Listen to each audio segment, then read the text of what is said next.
Des individus brûlés vifs par les populations.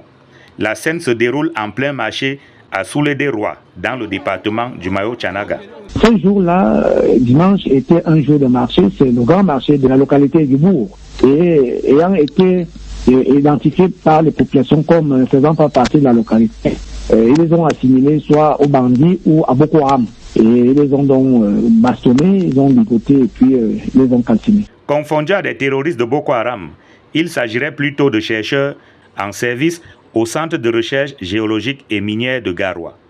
Accompagné de son guide, Bienvenu Bello, enseignant à l'université de Maroua, Moumsi Frédéric faisait des recherches de terrain en vue de finaliser ses travaux de thèse du doctorat PhD. Il a présenté l'avancement de ses travaux et la commission, du moins le jury, a demandé qu'il essaie un peu de compléter les données géologiques parce qu'il avait beaucoup plus présenté les données sismiques.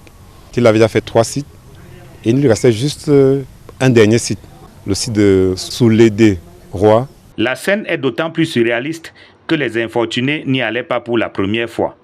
De surcroît, sur la vidéo de l'horreur devenue virale dans les réseaux sociaux, les chercheurs semblent discuter avec leurs bourreaux qui ont malheureusement choisi de rester sourds à leurs explications. Ce n'était pas sa première fois de se rendre sur le site. Il était à sa 10e descente sur le terrain. Et si vous constatez dans la vidéo, en réalité, il a eu le temps de se présenter, le temps de justifier sa présence sur le site. Il s'était fait accompagner d'un guide. Il avait un ordre de mission signé par sa hiérarchie. Et donc, c'est quelqu'un qui est habitué à ce genre de mission. Pour le syndicat national des chercheurs du Cameroun, cette scène remet au goût du jour les difficiles conditions de la recherche au Cameroun. Nous interpellons le gouvernement afin que le problème de financement de la recherche soit de nouveau remis sur la table. Ce chercheur est allé en moto beaucoup plus parce que c'était des financements personnels. C'est-à-dire qu'il n'avait même pas possibilité de mettre du carburant dans le véhicule.